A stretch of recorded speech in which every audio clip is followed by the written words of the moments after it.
filled with excitement, fun, and is beyond limits. But the question is, are you ready to jump?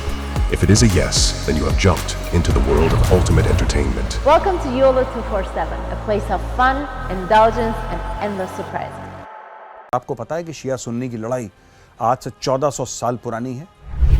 Profit Mohammad के मरने के बाद तब से शिया सुन्नी की लड़ाई आज तक खत्म नहीं हुई है। काफिर काफिर शिया काफिर, इनके आप मौलवियों को बयान सुन लीजिए, आपको पता लग जाएगा। केवल पाकिस्तान जहां पे पूरा का पूरा शहर बंद कर दिया जाता है। पाकिस्तानी बाहर वालों से नफरत करते हैं। सेठ गली के अंदर आया नहीं, ये अपना कटोरा चमकाना शुरू कर देता है। इस बार तो हमें भीख मिली है, हमें फिर भीख मिलने वाली। तो पाकिस्तान वही मुस्टंडा एक इंसान है, हट्टा कट्टा इंसान है जो भीख मांगता है क्योंकि हराम उसकी नसों में घुस गया है। आपके जो जनरल जो मेडल पहनते हैं ना, जब वो मेडल पहनते हैं तो मेडल की जगह उनको बोलिए कि छोटी छोटी कटोरियां लगाएं यहां पर, छोटी छोटी कटोरियां, ठीक है। ये हिलाल है सऊदी अरेबिया, इम्तियाज है चाइना, ऐसे आपको मेडल ये चाइना से मांगा था इसने। लेकिन पाकिस्तानियों में ना एक टैलेंट तो है बॉस, मानना पड़ेगा आपको, उनको बेइज्जती महसूस नहीं होती। जय हिंद दोस्तों, मैं हूं मेजर गौरवारी और आप देख रहे हैं आज की ताजा तरीन खबरें। कुछ चटपटी न्यूज पाकिस्तान से। आपको पता है कि इब्राहिम रईसी जो कि ईरान के राष्ट्रपति हैं, वो आज की तारीख में लाहौर में हैं और इनके स्वागत ऐसा करा गया है कि आपको भी याद रहेगा, दुनिया को याद रहेगा, पाकिस्तानियों ने लाहौर बंद कर दिया। They shut down an entire city. पूरे शहर को क्यों बंद करा है पाकिस्तानियों ने दोस्तों? इसलिए बंद करा है क्योंकि उनको लगता है कि ये शिया है। और आपको पता है कि शिया सुन्नी की लड़ाई आज से 1400 साल पुरानी है। प्रॉफिट मोहम्मद के मरने के बाद तब से शिया सुन्नी की लड़ाई आज तक खत्म नहीं हुई है और उनको यही डर है कि भाई कोई आएगा तो उसको काफिर बोल के कोई ना कोई हमला करने की कोशिश करेगा रईसी के ऊपर।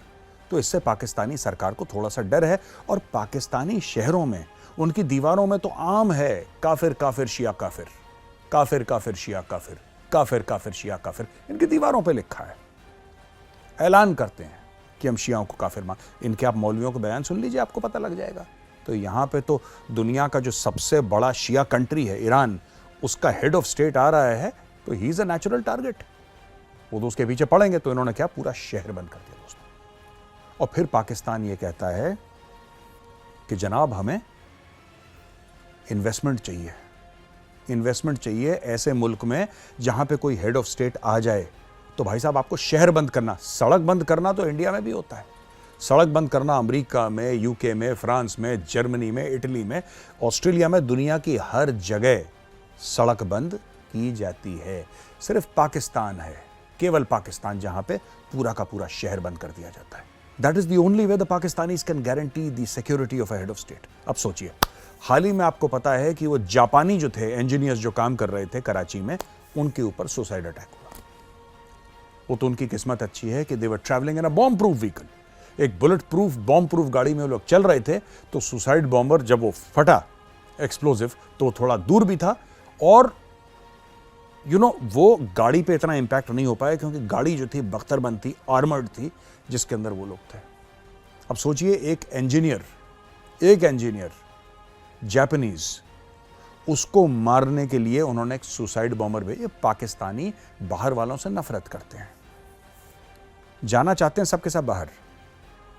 सब पाकिस्तानी विदेश जाना चाहते हैं, लेकिन कोई विदेशी इनके यहां आ जाए तो नफरत करते हैं। यह पाकिस्तानियों की मेहमान नवाजी है कि बाहर से कोई भी आए उसको सबसे पहले निपटा दो। आपको याद होगा, इंडियन क्रिकेट टीम पर भी इन्होंने अटैक करवाया था पाकिस्तानियों ने। इंडियन क्रिकेट टीम पे they had the Indian cricket team attacked. तो ऐसे में कोई क्यों इन्वेस्टमेंट लेकर आएगा? देखिए, उस आदमी को इन्वेस्टमेंट का प्रॉफिट हो ना हो वो बाद की बात है। वो डाले, डॉलर्स डाले, 100 मिलियन, 200 मिलियन, 300 मिलियन, 1 बिलियन, जितने की भी इन्वेस्टमेंट करे पाकिस्तान में कोई कंपनी, उसको मुनाफा मिले, वो पैसा डूब जाए, सेफ हो, बाद की बात है। यहां पर तो जान पे बनाई है। फिर पाकिस्तान बड़े कॉन्फिडेंस के साथ कहता है कि जनाब हमें इन्वेस्टमेंट लाई। लेकिन इन्वेस्टमेंट के लिए पाकिस्तान वेट नहीं कर रहा दोस्तों। अगर आपको गलतफहमी है कि पाकिस्तान इंतजार कर रहा है कोई इन्वेस्टमेंट, नहीं। पाकिस्तान को IMF का कर्जा मिलने वाला था और वो मई में पाकिस्तान को मिल जाएगा। वो मैटर सॉर्ट आउट हो गया है। वो पैसा मई में लैंड करने वाला है पाकिस्तान के बैंक अकाउंट में। लेकिन पाकिस्तानी में इनिशिएटिव है दोस्तों। दुनिया में अगर किसी कौम में इनिशिएटिव है, कोई काम पहले करने का, हर एक काम के लिए तैयार रहने का, वो पाकिस्तानी। सेठ आया नहीं, सेठ गली के अंदर आया नहीं, ये अपना कटोरा चमकाना शुरू कर देते हैं। अब इन्होंने क्या करा पाकिस्तानियों ने ये करा कि अपनी टीम भेज दी।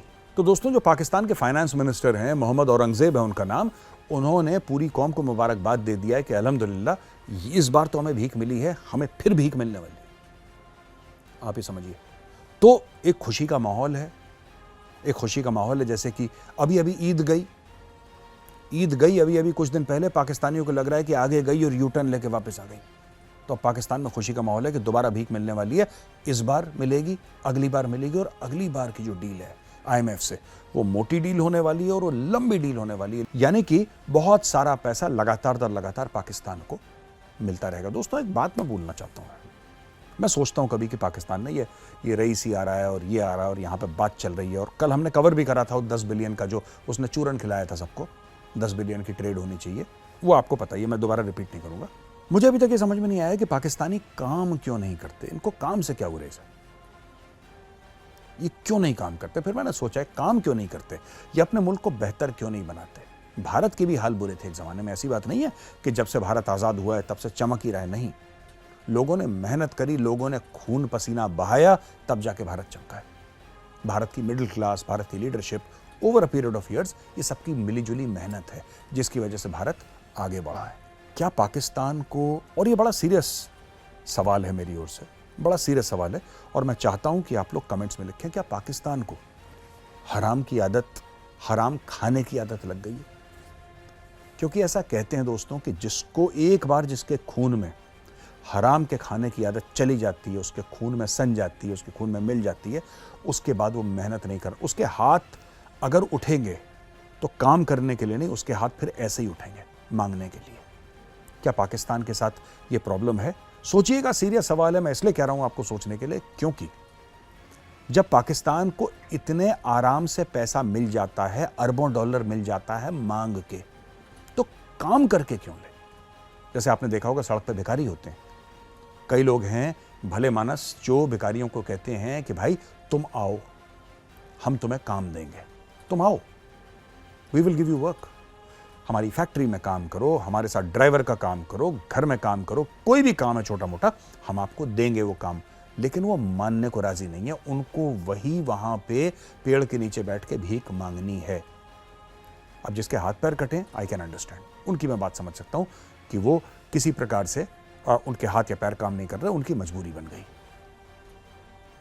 लेकिन जो बिल्कुल मुस्टंडे हैं, हट्टे कट्टे हैं, वो भीख मांगते हैं, समझ में। तो पाकिस्तान वही मुस्टंडा एक इंसान है, हट्टा कट्टा इंसान है, जो भीख मांगता है क्योंकि हराम उसकी नसों में घुस गया है। अब वो बिना हराम के नहीं खाएगा ना, जब बिना हराम के, तो उसके पेट में हजम नहीं होगा। और इनके जनरल भी मांगते हैं दोस्तों। बाकी देशों के जो जर्नल हैं वो बाहर जाते हैं, लड़ते हैं, हथियारों की बात करते हैं, वॉर स्ट्रैटेजी की बात करते हैं, इसकी बात कि मुल्क की दिफा कैसे करें, मुल्क को प्रोटेक्ट कैसे करें, दुश्मन से कैसे बचाएं। इनकी फौज ये नहीं करती। इनकी फौज ने आतंकवादी संगठनों को आउटसोर्स कर दी है लड़ाई, कि भाई लश्कर तैयबा, जैश मोहम्मद, हिजबुल मुजाहिदीन, तुम एक काम करो, तुम जाके भारत से लड़ो। अफगान तालिबान, तुम जाओ, तुम अफगानिस्तान के अंदर गदर मचाओ। कुछ 4-5 ग्रुप्स, तुम जाके ईरान में आग लगाओ। इन लोगों ने ऐसा कर दिया है, छोड़ के चाइना हर जगह आग लगा दी है, और खुद इनके जर्नल गल्ले पे बैठे हैं दोस्तों। आपने देखा है, इनके जनरल इतने एक्सपर्ट हैं कि जब इनके पॉलिटिशियंस फेल हो जाते हैं, जब इनके बड़े बड़े नेता फेल हो जाते हैं पैसा मांगने में, तब ये अपने आर्मी चीफ को भेजते हैं, और इनका आर्मी चीफ बिना लिए वापस नहीं आता। आपने कभी नोट करा है, whether it is general Bajwa, पहले जनरल बाजवा हुआ करते रहे, अभी जनरल आसिम मुनीर हैं। ये जब भी जाते हैं मांगने के लिए, ये एक मिसाइल की तरह जाते हैं, एक सेंस ऑफ मिशन होता है इनके अंदर, जैसे कि क्रूज मिसाइल होती है। ये क्रूज मिसाइल की तरह, they are locked on to the target and they keep on going. जब तक इनको पैसा नहीं मिलता, ये वापस नहीं आते। They have got a very high success rate. इसलिए मैं अक्सर लोगों को कहता हूँ, पाकिस्तानियों को उनको बुरा लगता है मेरी बात का, और अगर आपको भी बुरा लगे और आप पाकिस्तानी हैं, मेरा वीडियो देख के बुरा लग रहा है, तो आप भी कमेंट्स में लिखिए कि आपके जो जनरल जो मेडल पहनते हैं ना, जब वो मेडल पहनते हैं तो मेडल की जगह उनको बोलिए कि छोटी छोटी कटोरियां लगाएं यहाँ पे, छोटी छोटी कटोरियां, ठीक है। ये हिलाल है सऊदी अरेबिया, इम्तियाज है चाइना, ऐसे आपको मेडल, ये चाइना से मांगा था इसने, ये सऊदी से मांगा था। हिलाल है IMF, इम्तियाज है वर्ल्ड बैंक, है जी, हिलाल है अमेरिका। फिर छाती में कटोरियां, छोटी छोटी कटोरियां, सैकड़ों कटोरियां एक की छाती में, तब पता लगेगा कि जनरल लड़ना वड़ना तो आपको है नहीं, आपको तो मांगना है। तो मुझे लगता है कि आपको ऐसी कटोरियां, मेडल हटाओ अपने, छोटी छोटी कटोरियां लगाओ पाकिस्तानियों। और दोस्तों आपको एक बात पता है बड़ी इंटरेस्टिंग, ये मांगने की बात तो छोड़िए। पाकिस्तान के अंदर पहले सऊदी अरब वाले आए तो इन्होंने पूरी कोशिश करी, सऊदी को बोला कि शेख इधर तो देख, उसने इधर देखा तो बोला कि जरा कश्मीर के बारे में कुछ बयानबाजी हो जाए। शेख ने बोला कि नहीं, तुम 2-3 खजूर खाओ, हमें कश्मीर से कोई लेना देना नहीं। शेख वापस चला गया। तो पाकिस्तानी बेचारे बड़े रुआ से हो गए। इस बार पाकिस्तानियों ने बोला कि बॉस पूरा गेम प्लान है। शहबाज शरीफ, अब देखिए दिमाग देखिए पाकिस्तानियों का, आपको हंसी आएगी जो मैं आपको वाकया सुनाऊंगा। इन्होंने ईरानियों से बोला कि आप जरा कश्मीर के ऊपर कुछ बयान दे दीजिए, गाजा वाजा के ऊपर तो हम बोल ही देंगे, हम बोलते रहते हैं, आप एक काम करिए, आप कश्मीर के ऊपर बोल दीजिए। अब ईरान के अंदर अरबों डॉलर की इन्वेस्टमेंट है भारत की, ठीक है। पाकिस्तान वहां पे आतंकी भेजता है, तो भाई ईरान तो जाहिर सी बात है भारत के साथ है। तो ईरान ने, जो इब्राहिम रईसी था, उसने कोई भी ऐसा बयान नहीं दिया जिससे भारत को बुरा लगे। कश्मीर के मामले में बिल्कुल चुप रहा। आपको पता है शहबाज शरीफ ने क्या करा? शहबाज शरीफ ने बोल दिया, अब ये देखिए, शहबाज शरीफ बैठा है, इब्राहिम रियासी बैठा है, और शहबाज शरीफ बोल रहा है कि नहीं, हम बड़े शुक्रगुजार हैं, जो ईरान के प्रेसिडेंट हैं उनके साहब के हम बड़े शुक्रगुजार हैं कि उन्होंने गज़ा की बात करी और कश्मीर की भी बारे में उन्होंने बात करी। आपको पता है जब इब्राहिम रियासी के सामने उन्होंने ये डायलॉगबाजी करी है शहबाज शरीफ ने, उन्होंने हल्का सा अपना मुंह मोड़ लिया, बोला कि भाई तू कौन है, मैं तुझे जानता ही नहीं।